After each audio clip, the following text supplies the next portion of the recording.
네, 오늘 하나님 말씀은요. 로마서 6장 15절에서 23절까지의 말씀입니다. 로마서 6장 15절에서 23절의 말씀입니다. 여러분 혹시 본드 분다라는 말을 아시나요? 이 본드는 우리가 어느 문방구나 아니면 저기 마트에 가면 구매할 수 있는 접착제입니다. 그렇죠?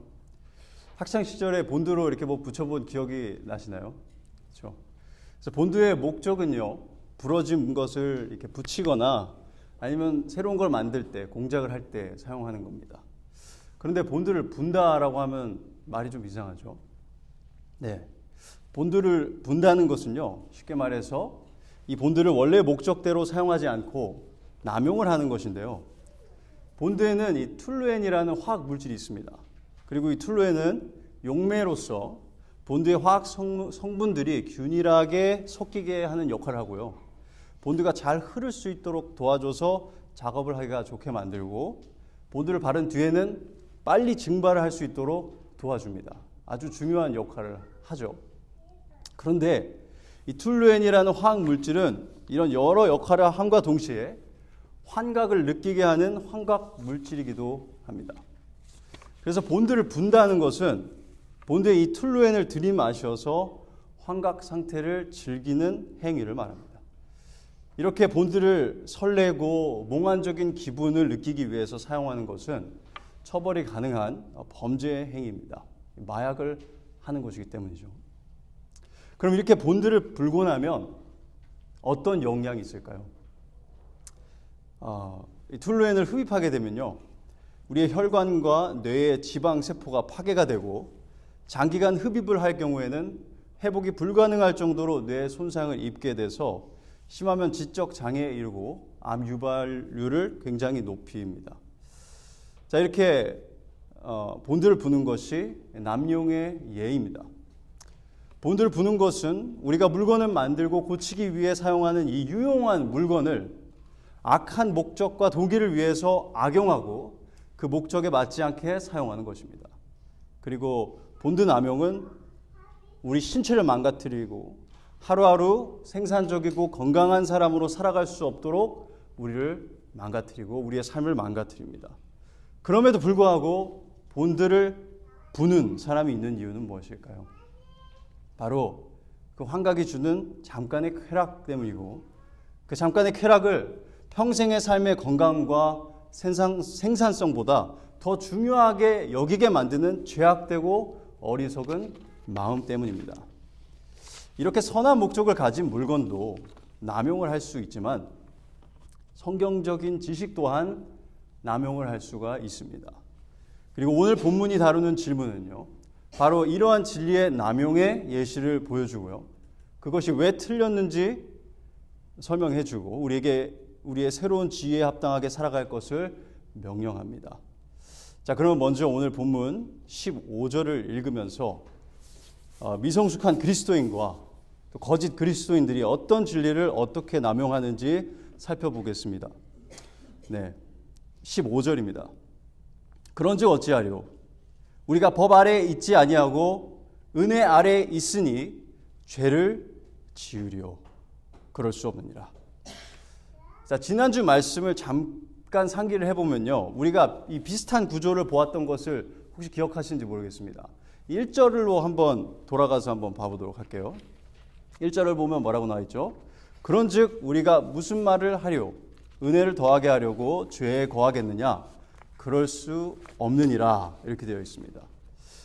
자, 1절과 15절 모두 잘못된, 그릇된 생각을 앞세우고요, 절대 그럴 수 없다라고 답을 하는 구조를 가지고 있습니다. 1절은 우리가 죄를 지으면 하나님의 은혜가 더 부어지니까 하나님도 좋고 우리에게도 좋은 것 아니냐라는 방종의 생각을 다루었습니다. 오늘 본 15절은요, 유사하게 이 방종의 문제를 다루지만 약간은 다른 시점에서 접근을 합니다. 한번 자세히 살펴볼까요? 바울은 우리가 법 아래 있지 않고 은혜 아래에 있으니 죄를 지으리요? 라고 묻고 있습니다. 자, 바울이 지금 무슨 문제를 지금 이제 대하고 있는지를 알려면 뭔가의 아래에 있다라는 것이 무슨 뜻인지 이해를 해야만 합니다. 자, 우리가 뭔가의 아래에 있다라는 개념은요, 그 뭔가의 권위에 종속되어 있으며 그것의 지배 아래에서 벗어날 수 없다라는 것을 뜻합니다. 그래서 우리가 법 아래에 있다라는 것은요, 풀어서 말하면 우리가 법에 명령이 있죠. 그 명령과 뭐가 있죠? 명령을 지키지 않으면 벌칙이 있습니다. 처벌이 있어요. 그래서 우리가 법 아래에 있다라는 것은 법의 명령과 법의 정죄 아래에 있다라는 것을 말합니다. 그래서 법 아래에 있는 사람은요, 그리스도인이 아닌 사람 모두를 통칭합니다. 법 아래에 있는 사람은 하나님의 도덕법을 모두 지켜야 하며 하나라도 지키지 않을 시 그에 따른 처벌을 받아야 합니다. 그리고 이 하나님의 법 아래에 있는 자 중에 자신의 힘과 의지와 지혜로 무죄 선언을 받거나 의인이라는 판결을 받을 수 있는 사람은 한 사람도 없다는 것을 저희가 오래전에 살펴보았습니다. 의는 없나니 하나도 없도다. 그렇기 때문에 법 아래에 있는 것은 법의 정죄를 피할 수 없는 운명을 말합니다. 그렇다면 은혜 아래에 있다라는 것은 무슨 뜻일까요? 은혜 아래에 있는 사람은 그리스도인을 통칭합니다. 그리고 그들은 그리스도의 속죄로 인해서 그의 죽음으로 인해서 그들의 죄들에 대한 모든 대가가 다 치루어졌기 때문에 법의 정죄에서 완전히 자유로워졌습니다. 그리고 좀 긍정적으로 표현을 하면요, 은혜 아래에 있다는 것은 하나님의 완전한 용서를 받았고 과거와 현재 그리고 미래의 모든 죄에 대한 형벌을 하나님께서 다 담당하셨다고 말할 수 있습니다. 그래서 로마서 8장 1절 여러분 잘 아시는 말씀에 뭐라고 나와 있죠? 이제 그리스도 예수 안에 있는 자에게는 결코 정죄함이 없나니 이렇게 선언하고 있습니다. 자, 그럼 은혜 아래에 있다는 이 은혜의 교리의 목적이 무엇일까요? 첫 번째로요, 이 은혜의 교리의 목적은요, 우리가 구원을 받을 때 그리고 성화되어질 때 우리의 힘이나 지혜나 명철을 자랑하지 못하게 합니다. 그리고 누구로 자랑하게 하죠? 오직 계획하시고 이루시는 하나님 아버지로, 십자가에서 구원을 이루신 그리스도로, 우리에게 그 구원을 적용하시는 성령님으로 말미암아 자랑하고 그분에게만 영광을 돌리게 하는 것이 은혜의 교리의 목적입니다. 그래서 에베소서 2장 8절에서 9절은 이 진리를 분명하게 전해줍니다.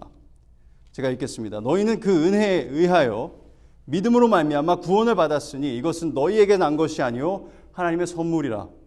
행위에서 난 것이 아니니 이는 누구든지 자랑하지 못하게 함이라.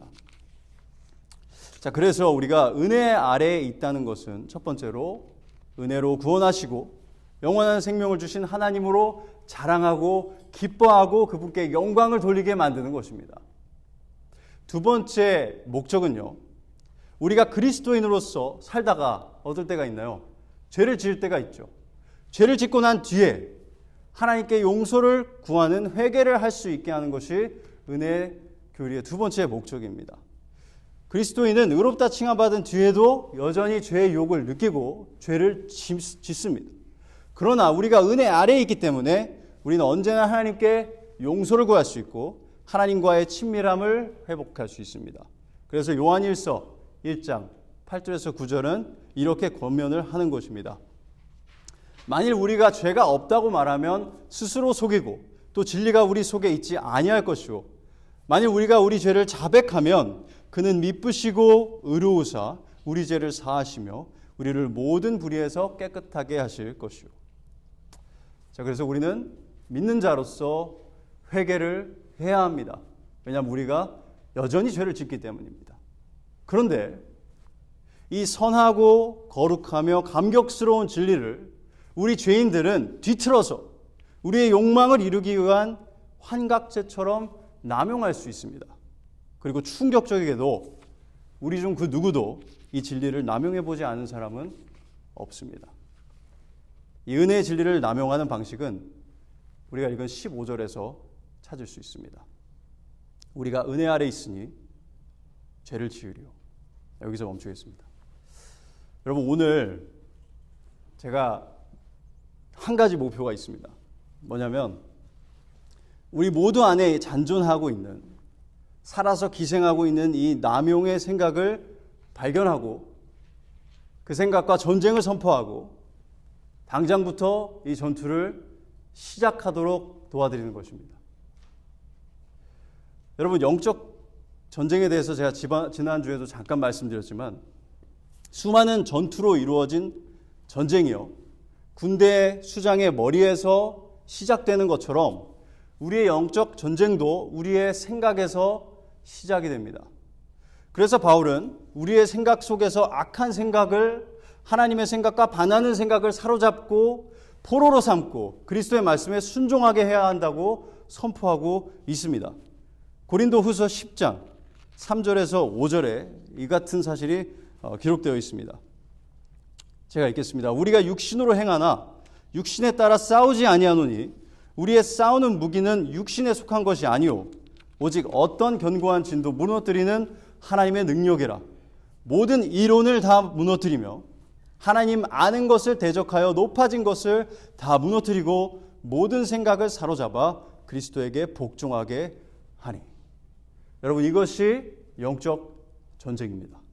십자가 들고 소리치면서 귀신 쫓아내는 것이 영적 전쟁이 아닙니다. 성경적인 영적 전쟁은요, 우리의 마음에서 일어나는 거짓된 악한 생각과의 싸움이고 이것은 우리의 말과 행동에까지, 그래서 우리의 삶에 그대로 반영이 되는 것입니다. 그래서 우리가 마음에서의 싸움, 이 영적 전쟁에 져버리면 우리의 삶이 죄로 물드는 것은 당연한 결과입니다. 그래서 잠언 4장 23절은 이렇게 말하는 것입니다. 모든 지킬 만한 것 중에 더욱 네 마음을 지키라. 생명의 근원이 이에서 남이니라. 잠언 4장 23절 말씀이었습니다. 마음을 지키라는 것은요, 언제나 좋은 감정을 유지하라라는 것이 아닙니다. 성경에서 마음이라고 하면요, 마음은 우리의 생각의 중심을 뜻합니다. 그래서 마음을 지키는 것은 우리의 생각이 사단의 악한 생각을 따르지 않고 하나님의 생각을 따르도록 온 힘을 다해 노력하는 것을 말합니다. 난 계속 기분 좋은 상태에 있어야 돼, 이런 게 아니라 올바른 생각을 믿고 따르도록 노력하는 것이죠. 그렇게 바른 생각을 하며 살 때 우리의 감정도 평화를 찾게 되는 것입니다. 자, 그리고 오늘 우리는요, 우리 모두를 포함한 모든 기독교인들의 허를 찌르는 아주 간교하고 파괴적인 적을 마주합니다.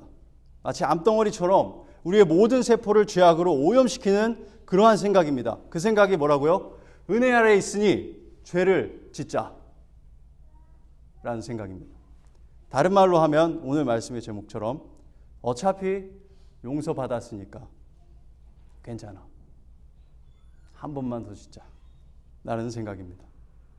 하나님의 은혜의 교리를 나의 욕망을 채우기 위한 도구로 남용하는 것입니다. 그래서 뭔가요? 죄의 쾌락도 즐기고 그리스도인으로서 구원도 받겠다, 그런 생각이죠. 이 생각이 오늘 우리가 적발하고 싸우려고 하는 바로 우리의 적입니다. 적을 바르게 아는 것이 성공적인 전투의 출발점입니다. 지금 저와 여러분 안에 꿈틀거리며 기회만 나면 빈틈으로 파고들어서 우리를 파괴하는 적이 바로 어차피 용서받았으니 괜찮아 라는 생각입니다.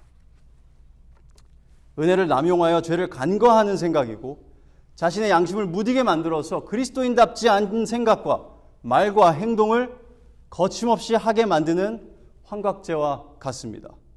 이 적을 여러분 세포 속에서 제거하는 일을 시작하지 않는다면 그 결과는 참담할 것입니다.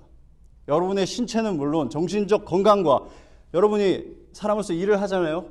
그런 일하는 사람으로서의 생산성, 그리스도인으로서의 생산성을 완전히 저하시킬 것이며 여러분 주변의 사람들에게 상처를 입히고 그들을 불행하게 만들 것이며 하나님을 슬프게 할 것입니다.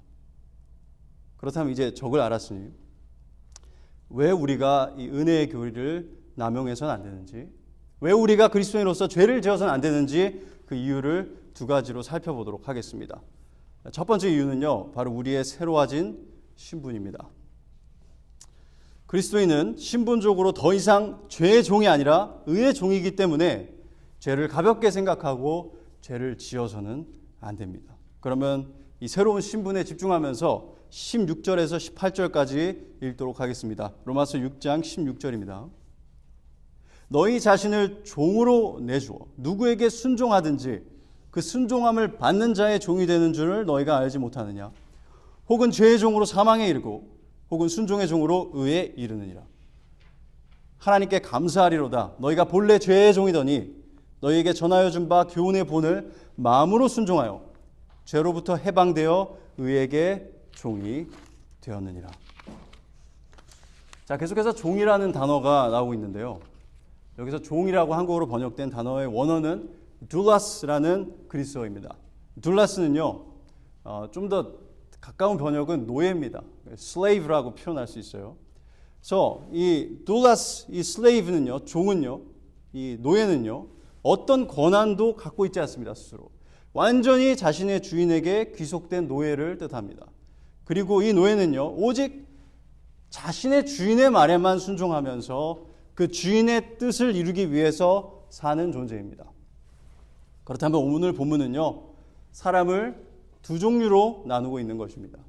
한 종류는 죄의 노예이고 두 번째는 의의 노예입니다. 그리고 다른 말씀들을 함께 살펴보면요, 이 죄의 노예는요, 곧 사탄의 노예이고요, 불순종의 자식들입니다. 반면에 의의 노예는요, 하나님의 노예이며 하나님의 아들들이며 순종의 노예입니다. 우리 그리스도인들이 하나님의 은혜의 교리를 남용하여서 죄를 지으며 살 수 없는 이유는 우리는 더 이상 죄의 노예로서 죄를 짓는 것이 삶의 전부인 사람들이 아니기 때문입니다. 18절에 나오는 것처럼 우리 그리스도인들은 예수님을 믿는 그 순간부터 죄로부터 해방되었기 때문입니다. 죄의 억압으로부터 해방되었기 때문이죠. 골로새서 1장 13절의 말씀을 빌리면 하나님은 우리를 흑암의 권세에서 건져내사 그의 사랑의 아들의 나라로 옮기셨습니다. 우리의 주인이 바뀌었고 그로 동시에 우리가 속한 왕국도 바뀌었습니다. 우리는 더 이상 사탄의 왕국의 종들이 아니라 하나님의 아들 예수 그리스도의 왕국의 종이며 시민이며 하나님의 아들들입니다. 디도서 3장 3절은요, 우리가 이 죄의 종이었던 당시를 상세하게 묘사해 주는데요. 제가 읽어드릴게요. 우리도 전에는 어리석은 자요, 순종하지 아니한 자요, 속은 자요, 여러 가지 정욕과 행락에 종노릇한 자요, 악독과 투기를 일삼은 자요, 가증스러운 자요, 피차 미워한 자였으나. 좀 너무 공격적으로 들리죠. 왜냐하면 우리는 항상 스스로를 어떻게 보나요? 가장 무딘 렌즈로 봅니다. 그래서 우리는 스스로 그래도 좋은 사람이라고 평가하지만 하나님의 말씀은 우리를 이러한 죄의 종이라고 표현하고 있습니다. 하지만 우리의 주인이 바뀌었기 때문에, 우리의 신분이 바뀌었기 때문에 이제 우리의 삶도 바뀌어야 하는 것입니다. 우리 그리스도인들이 은혜의 교리를 남용하여 죄를 짓는 도구로 사용할 수 없는 첫 번째 이유는 우리가 이제 새로운 신분의 소유자이기 때문입니다. 우리는 죄의 억압에서 자유해진 하나님의 자녀이고 의의 종입니다. 우리는 죄를 미워하고 의를 사랑하는 새 마음이 있습니다. 그리고 성령님의 도우심에 의지해서 죄와 싸울 힘이 있습니다. 우리는 싸울 수 있고 싸우고 싶어 합니다. 다음 두 번째 이유를 보겠습니다. 우리 그리스도인들이 은혜의 교리를 남용하여 죄를 짓는 도구로 사용할 수 없는 두 번째 이유는 죄의 종과 의의 종은요, 정반대의 열매를 맺기 때문입니다. 본문 19절을 잠시 뛰어넘어서 20절에서 23절까지 읽도록 하겠습니다. 들으시면서 죄의 종으로 사는 열매와 의의 종으로 사는 열매를 이렇게 비교하면서 들어보시기 바랍니다. 20절입니다. 너희가 죄의 종이 되었을 때에는 의에 대하여 자유로웠느니라. 너희가 그때 무슨 열매를 얻었느냐? 이제는 너희가 그 일을 부끄러워하나니 이는 그 마지막이 사망임이라. 그러나 이제는 너희가 죄로부터 해방되고 하나님께 종이 되어 거룩함에 이르는 열매를 맺었으니 그 마지막은 영생이라. 죄의 삭은 사망이요 하나님의 은사는 그리스도 예수 우리 주 안에 있는 영생이라. 자, 죄의 종의 열매는 우리가 지금은 어떻게 느끼는 거라고 적혀 있죠? 우리가 부끄러워하는 것들이라고 적혀 있습니다. 뭐죠? 우리가 부끄러워하는 거. 우리가 지었던, 지금도 부끄럽게도 짓고 있는 수만 가지의 죄들입니다. 우리의 욕망과 교만과 욕심과 같은 죄악된 마음이 수만 가지 옷을 입고 다양한 모습으로 발현되는 우리의 죄들입니다. 그리고 이 수만 가지 죄들 뒤에 따라오는 마지막 열매는 죽음입니다. 영원한 죽음이죠. 그렇다면 하나님의 종의 열매는 무엇일까요? 본문은 거룩함에 이르는 열매들이라고 했습니다. 그리고 우리가 잘 아는 갈라디아서 말씀이 있죠.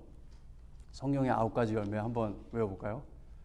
사랑, 희락, 화평, 오래 참음, 자비, 양성, 충성, 온유, 절제. 성경의 9가지 열매입니다. 이런 것들이 하나님의 종이 맺는 열매입니다. 이렇듯 죄의 종과 하나님의 종은 완전 180도 다른 열매를 맺기 때문에 하나님의 종은 절대 죄의 종처럼 죄의 종으로 살던 때의 열매를 맺으며 살아서는 안 되는 겁니다. 자, 22절 말씀은요, 우리가 거룩함에 이르는 열매를 맺었으니라고 기록하고 있는데요. 당연히 이것은 우리가 모든 순간에 모든 면에 거룩한 열매만을 맺고 있다는 것을 말하지는 않습니다. 우리가 아까 읽었던 요한일서 1장 말씀 기억해 보시면요, 우리가 죄가 없다고 하면 하나님을 뭘로 만드는 거라 했죠? 거짓말쟁이로 만드는 겁니다. 왜냐하면 우리는 죄를 짓긴 짓잖아요. 그렇죠? 그러니 우리가 거룩함에 이른 열매를 맺는다는 것은 완벽하게 죄를 짓지 않고 산다는 게 아니라 구원받은 순간부터 하나님 앞에서 진정으로 거룩한 열매를 하나, 둘 맺으며 살아가기 시작했다라는 뜻입니다. 완벽하지 않아도 우리는 전에는 불가능했고 원하지도 않았던 거룩한 열매를 맺으며 살고 있고 앞으로도 살아갈 것입니다. 그렇기 때문에 이런 우리가 다시 죄의 종이냐, 죄에 속박되어 살아가는 것은 우리가 맺고 있는 열매와는 정반대의 열매를 맺으며 사는 것입니다. 이것은요, 정상적인 삶이 아닙니다. 사과나무에 배가 나고 배나무에 수박이 달리는 건 말도 안 되는 일입니다. 그런 것처럼 그리스도인이 마치 죄의 종인 것처럼 죄만을 쏟아낸다. 그건 정상적인 것이 아닙니다. 정상적이지 않다면 그리스도인이라 하면서도 이렇게 죄를 탐닉하는 사람은 두 가지 종류로 분류될 수 있습니다. 첫 번째 가능성은요, 우리가 정말 미숙한 그리스도인이어서 그럴 수 있습니다. 너무 미숙해서 그럴 수 있습니다.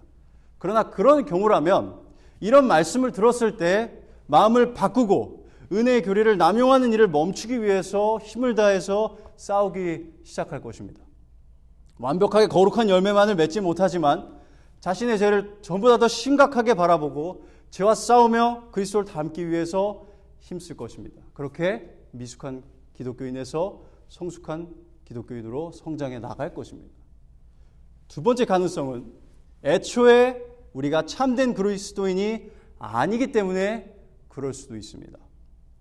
이런 말씀을 듣고도 여전히 마음이 차갑게 굳어서 삶 속에서 이 은혜의 교리를 환각죄로 만들어서 죄를 더 지으며 살아가고 그 죄로부터 돌이키려 하지 않는다면 그런 사람은 애초부터 하나님으로부터 난 적이 없는 입으로만 예수님을 주인으로 인정한 사람일 가능성이 매우 높습니다.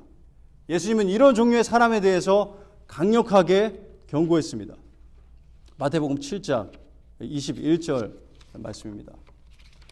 나더러 주여 주여 하는 자마다 다 천국에 들어갈 것이 아니오 다만 하늘에 계신 내 아버지의 뜻대로 행하는 자라야 들어가리라. 그날에 많은 사람이 나더러 이르되 주여 주여 우리가 주의 이름으로 선지자 노릇하며 주의 이름으로 귀신을 쫓아내며 주의 이름으로 많은 권능을 행하지 아니하였나이까 하리니 그때 내가 그들에게 밝히 말하되 내가 너희를 도무지 알지 못하니 불법을 행하는 자들아 내게서 떠나가라 하리라. 야고보도 이렇게 말만 있고 행함이 없는 믿음은 죽은 믿음이요 참된 믿음이 아니라고 단언했습니다. 야고보서 2장 14절과 17절을 보겠습니다. 내 형제들아 만일 사람이 믿음이 있노라 하고 행함이 없으면 무슨 유익이 있으리요? 그 믿음이 능히 자기를 구원하겠느냐? 이와 같이 행함이 없는 믿음은 그 자체가 죽은 것이라.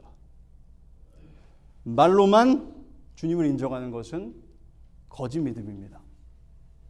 그리고 거짓 믿음이 드러나는 통로는 바로 우리의 생각과 말과 행동입니다. 동일하게 우리의 참된 믿음 또한 우리의 생각과 말과 행동을 통해서 드러나게 되어 있습니다. 그러니 여러분이 은혜의 교리를 남용하여서 어차피 구원받았으니까, 어차피 용서받았으니까 하면서 계속해서 죄를 탐닉하며 산다면 여러분의 삶이 여러분의 믿음의 진실 여부를 보여줄 것입니다. 그리고 그렇게 죄를 탐닉하며 겉으로만 종교 행위를 하는 사람들은 마지막 날 가장 두려운 말을 듣게 될 것입니다. 내가 너를 도무지 알지 못하니 불법을 행하는 자들아 내게서 떠나가라. 그러니 혹시 여러분이 이런 상태라면 회개하시고 예수 그리스도에게 달려가시기 바랍니다. 그것밖에는 답이 없습니다. 그럼 두 가지 이유를 정리해 보겠습니다. 우리가 죄를 탐닉하며 살 수 없는 이유는 우리의 신분이 죄의 종에서 의의 종으로 바뀌었기 때문이고 우리의 열매 또한 바뀌었기 때문입니다. 자, 그러면 새로운 의의 종으로서의 신분에 걸맞는 우리의 거룩한 열매에 걸맞는 삶은 어떤 삶일까요? 본문 19절에서 바울은 우리 그리스도인들이 어떤 삶을 살아야 하는지 명령하고 있습니다. 19절로 돌아가서 읽어보도록 하겠습니다. 너 육신이 연약함으로 내가 사람의 예대로 말하노니 전에 너희가 너희 지체를 부정과 불법에 내주어 불법에 이른 것 같이 이제는 너희 지체를 의에게 종으로 내주어 거룩함에 이르라 라고 명령합니다. 여기서 바울이요 19절 앞부분에 너희의 육신이 연약함으로 내가 사람의 예대로 말한다라고 하는 말은요 그들이 너무 악해서 고린도 교회처럼 너희들의 죄 때문에 그런 말이 아니라 그들이 영적인 진리에 우둔하고 쉽게 깨닫지 못하는 점을 지적하는 것입니다. 이는 아마 그의 선교 사역을 통해서 일반적으로 대부분의 사람들이 그리스도인이 된 뒤에도 영적인 진리를 바르게 그리고 정확하게 빠르게 이해하지 못한다는 것을 경험으로 알게 되어서 이런 말을 하는 게 아닌가 싶습니다. 자, 그럼 여기서 명령어가 무엇이었을까요? 19절에서의 명령어는요 내주어라는 명령어입니다. 너희의 지체를 의에게 종으로 내주라가 바로 바울의 명령이고 고로 우리 그리스도인들의 삶의 방향성입니다. 우리의 지체는 우리의 모든 것을 말합니다. 우리의 눈과 우리의 손과 팔과 다리와 같은 신체를 말하기도 하고요.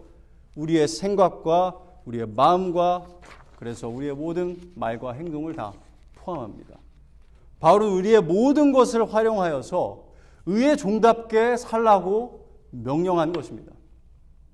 우리가 후에 보게 되겠지만 로마서 12장 1절에서도 이 동일한 명령어가 사용됐는데요. 거기서는 내주라가 아니라 드려라라고 번역이 되어 있습니다. 로마서 12장 1절에서는 이렇게 명령하고 있어요.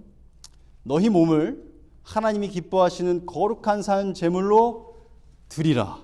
그렇죠? 똑같은 단어입니다. 이는 너희가 드릴 영적 예배니라. 그렇습니다. 우리가 예배하며 산다는 것은요. 우리의 모든 지체를 사용하여서 하나님께서 기뻐하시는 의로운 삶을 사는 것입니다. 매일 우리가 교회에 와서 드리는 이 예배만 예배가 아니고 우리의 삶 전체가 하나님께 드리는 예배입니다. 그래서 우리가 우리의 모든 지체를 하나님의 뜻을 이루기 위해서 사용할 때에 우리는 하나님을 예배하면서 살고 있는 것입니다. 자, 그럼 새로운 의의 종으로서의 신분에 걸맞는 우리의 거룩한 열매에 걸맞는 삶은 어떤 삶이라고요? 그것은 바로 우리의 모든 생각과 우리의 말과 행동을 거룩한 열매를 맺기 위해서 사용하는 것입니다. 온 힘을 다해서 죄와 싸우고 의를 이루기 위해 우리는 달려가야 합니다. 이는 지난 시간에 보았던 에베소서 4장의 패턴과도 같습니다. 에베소 4장의 패턴이 뭐였죠? 옛사람을 벗어버리고 새 사람을 입는 것입니다. 죄를 벗어버리고 의를 이루는 것입니다. 거짓말을 하던 자가 진실을 말하는 것이고 남의 물건을 탐하던 자가 열심히 일하여 다른 사람을 구제하는 것입니다. 그런데 이 그리스도인으로서의 삶을 살면서 제가 처음에 이제 말씀을 드렸지만 오늘 로마서 6장 15절의 말씀이 너무나 중요한 이유가 있습니다. 제가 일부러 강조를 하기 위해서 반복을 하고 있는데 제 생각에는 15절에서 나오는 이 죄된 생각이야말로 우리 그리스도인들을 지속적으로 오염시키고 죄의 노예처럼 살게 하는 아주 강력하고 교묘한 적이기 때문입니다. 이 적은 유독 싸우기가 어렵습니다. 왜냐하면 여러분 우리가 각자 취약한 죄들과 싸워야 한다는 것은 잘 인식하고 있습니다. 그렇죠? 하지만 우리가 이 은혜를 남용한다 이런 생각과 싸워야 한다는 것은 잘 모릅니다. 그렇게 생각을 하지 않습니다. 그래서 오늘 이 적을 분명하게 이해하고 여러분의 마음에서 들춰내고 목숨 걸고 싸우게 되신다면 앞으로 이 죄와의 싸움과 그리스도를 닮아가는 삶에 엄청난 도움이 될 것입니다. 그럼 한번 예를 들어드리겠습니다. 우리 중에는 화를 잘 내는 사람이 있어요. 그렇죠? 또 뒷담화를 잘하는 사람이 있고요. 봐서는 안 되는 영상을 보면서 자신의 욕망을 채우는 것이 그것에 가장 취약한 사람이 있습니다. 그리고 다른 사람의 물건을 탐하는 욕심과 그 시기심이 가장 문제인 사람이 있고요. 다른 사람보다 너무 높아지고 싶어하는 교만함이 가장 큰 문제인 사람이 있습니다. 그래서 우리가 어떻게 하죠? 각자 그 문제를 다루기 위해서 노력을 합니다. 그리고 이러한 노력들은 성경적이고 너무나 중요한 필수적인 과정입니다. 그래서 내가 언제 이런 죄를 짓는지 생각해보고 그럴 때 내가 어떻게 해야 될까 계획을 세우면서 우리가 실질적으로 이 죄와의 싸움을 싸워야 하고 싸웁니다. 그런데요, 우리가 이렇게 특정한 죄와 싸우는 과정에 조용히 숨어서 우리의 진영 안으로 몰래 잠입해서 우리의 전투 의지를 꺾어버리는 적이 있는데 그것이 바로 오늘 본문 15절이 다루고 있는 어차피 용서받았으니까 괜찮아 라는 은혜의 교리의 남용입니다. 이 생각은요, 우리로 하여금 우리의 죄를 가볍게 여기게 하고 죄를 질 수밖에 없는 상황인 것처럼 생각하게 만듭니다. 여러분, 죄를 가볍게 여기게 만드는 것은요, 우리 그리스도인들을 죄에 넘어지게 하는 사탄의 교묘하며 가장 확실한 전략이라는 것을 아셔야 합니다. 잠언 14장 9절은요, 죄를 가벼이 여기는 자는 미련한 자라고 말하고 있습니다. 잠언 14장 9절입니다. 미련한 자는 죄를 심상히 여겨도 아무렇지 않게 여긴다는 겁니다. 정직한 자 중에는 은혜가 있느니라. 이와 반대로 지혜로운 자는요, 죄에서 떠납니다. 똑같은 장에 14장 16절은 이렇게 말합니다. 지혜로운 자는 두려워하여 악을 떠나나 어리석은 자는 방자하여 스스로 믿느니라. 여러분이 하나님의 은혜로 구원받았고 하나님의 은혜 안에 살고 있다는 이 놀라운 진리는 여러분이 죄의 유혹을 받을 때 남용해서는 안 됩니다. 이거를 잘 캐치를 하셔야 됩니다. 언제라고 했죠? 죄의 유혹을 받는 바로 그 순간, 그 시점에 우리는 은혜의 교리를 남용해서는 안 됩니다. 그러면 언제? 우리가 도대체 언제 이 놀라운 은혜의 교리를 활용해야 하나요? 먼저 목적에 따라서요. 첫 번째로는요, 우리가 처음 구원받았을 때, 구원에 감격하고 감사할 때, 그리고 그 구원을 생각하면서 하나님을 찬양할 때 은혜를 사용해야 됩니다. 하나님의 은혜로 구원받았다는 것으로 감사하고 오직 하나님으로 자랑할 때. 두 번째로는요, 우리가 죄에 빠지고 난 그 뒤에 하나님과의 친밀함을 회복하기 위해서 용서를 구할 때 사용해야 합니다. 그리고 우리가 절대 해서는 안 되는 것이 바로 죄의 유혹을 느끼는 바로 그 순간에 하나님의 은혜를 떠올리면서 그걸 뒤틀어서 남용하는 것입니다.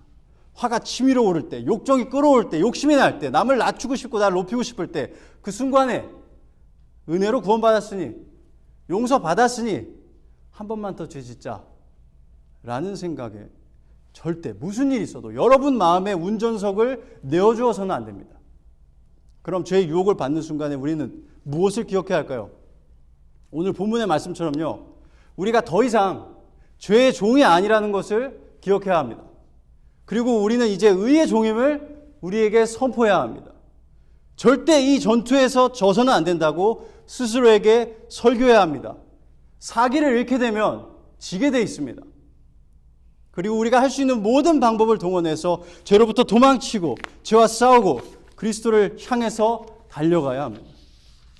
그리고 죄의 유혹을 받는 순간 우리가 죄를 바라봐야 하는 자세는요, 우리가 상상할 수 있는 가장 끔찍한 적으로 바라봐야 합니다. 절대 손도 잡을 수 없고 눈빛도 마주칠 수 없는 영원한 적으로 규명해야 합니다. 예수님이 그래서 이렇게 말씀하셨죠. 마가복음 9장에 43절에서 만일 네 손이 범죄하거든 찍어 버리라. 만일 네 발이 범죄하게 하거든 찍어 버리라. 만일 내 눈이 범죄하게 하거든 빼버리라. 이렇게 강력하게 명령하셨습니다. 예수님 말씀은요, 실제로 우리의 육신을 찍어 버리라는 말은 아닙니다. 그게 아니라 그 정도로 죄를 심각하게 여기고 죄와 싸우라는 것입니다. 죄는 우리의 친구가 아닙니다. 이는 예수님이 세리마태에게 그동안 손으로 다른 사람의 돈을 거두어서 죄를 지었으니까 너 손을 자르고 나를 따르라 라고 하시지 않았죠. 베드로가 예수님을 3번 부인했습니다. 너 입으로 죄 졌으니까 혓바닥 자르고 나를 따라와라고 하지 않으셨습니다. 오히려 마태의 손과 베드로의 입을 사용해서 예수님께서는 자신의 복음을 전하셨습니다. 우리도 실제로 우리의 육신을 상하게 하는 것이 아니라 그 정도로 심각하게 우리의 죄를 바라보아야 합니다. 죄는 그동안 많은 기억을 공유하는 오래된 벗이 아닙니다. 죄는 나와 하나님 사이를 갈라놓았던 적이고 사탄에 속박되어 있을 때 했었던 생각과 행동들입니다.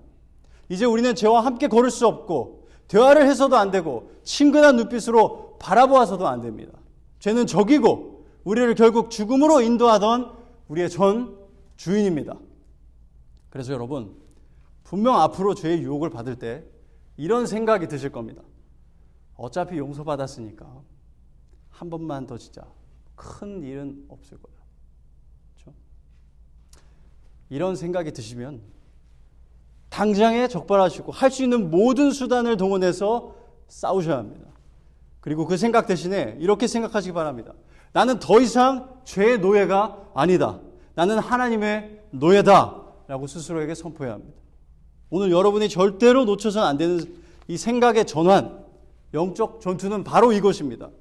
이제는 은혜를요, 죄의 유혹의 그 순간에 남용하여서 죄에 우리 자신을 내어주어서는 안 됩니다. 이 유혹의 순간에 여러분이 누구인지, 여러분 하나님의 자녀이고 하나님의 종입니다. 여러분의 신분이 무엇인지 기억하시고 여러분의 열매가 무엇인지 기억하시기 바랍니다.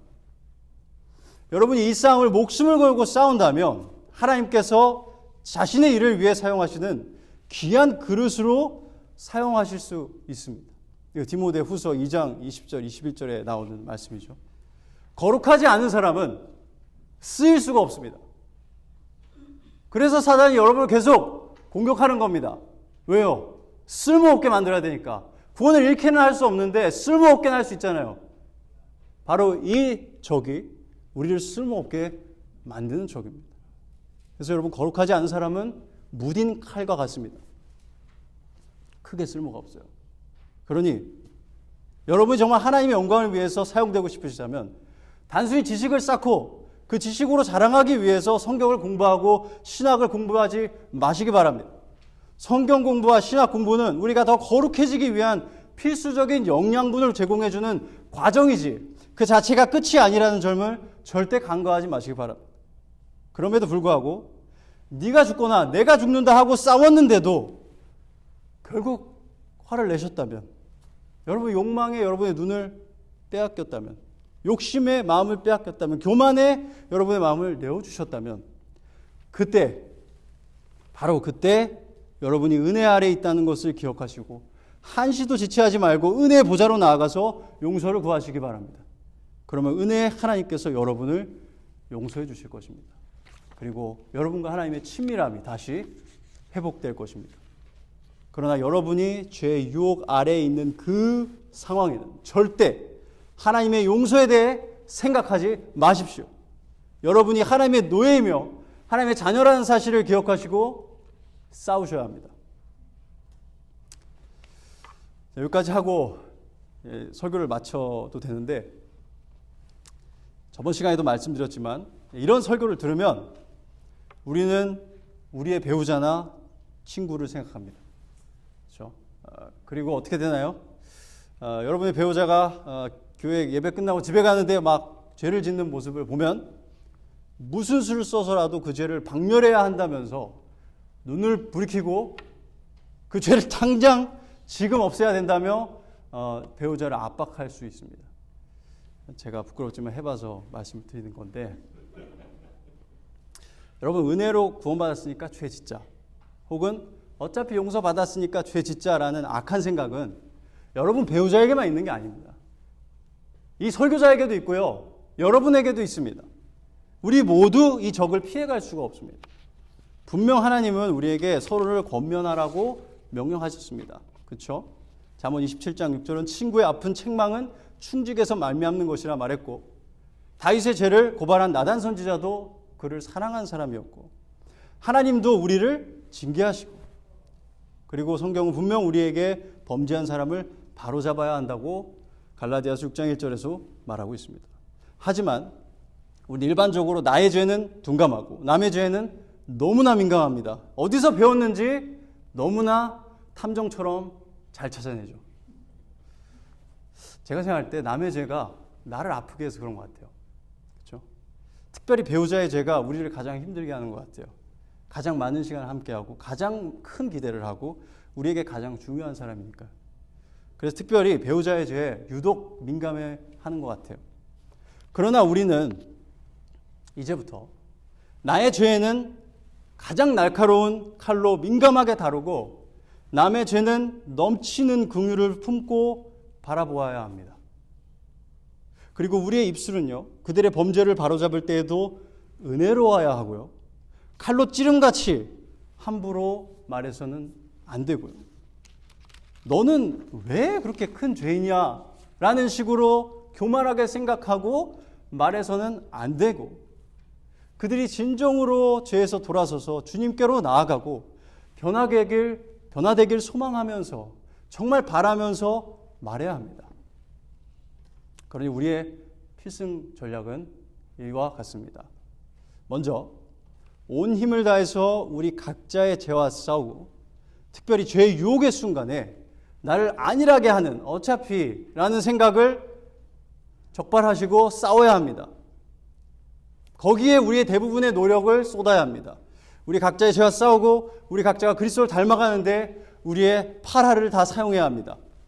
그리고 둘째로 다른 사람의 죄를 대할 때는 먼저 할 수 있는 한 많은 사랑과 많은 기도를 그를 위해 걸음으로 주고, 가장 좋은 타이밍에 온화하고 은혜로운 말로 그가 진정으로 변화되고 진정으로 하나님 기뻐하시는 삶을 살길 바라는 마음으로 그의 죄를 드러내고 권면하는 것이 우리의 필승 전략입니다. 그렇게 우리가 살아간다면 어떤 일이 있을까요? 한번 보도록 하겠습니다. 자, 그럼 기도하겠습니다. 하나님, 오늘 말씀이 특별히 저희에게 참 중요한 것은 저희 모두가 다 이런 악한 생각을 하기 때문입니다. 우리가 이제 의의 종인데, 우리가 이제 하나님의 종인데, 하나님의 나라를 상속받은 자인데 어떻게 우리가 아직도 죄의 종인 것처럼, 사탄의 자녀인 것처럼 살 수 있습니까? 그럴 수 없습니다. 하지만 우리가 죄의 유혹을 받을 때에 계속해서 이런 생각이 듭니다. 한 번인데 어때? 어차피 구원 받았는데, 어차피 용서해 주실 텐데, 그렇게 하면서 하나님의 놀라운 이 은혜의 진리를 남용하는 죄악을 저지릅니다. 하나님, 우리의 지난 죄악을 용서하여 주시고 우리가 진정으로 앞으로 죄와의 싸움에서 절대로 한 발짝도 물러서지 않고 죄와 싸울 수 있게 해주시고, 그러나 다른 사람을 향해서는 더욱더 큰 긍휼함과 풍성한 사랑으로 진실된 기도로 그들의 죄를 대할 수 있도록 하나님 도와주시기를 간절히 소망하며 예수 그리스도의 이름으로 기도드렸습니다. 아멘.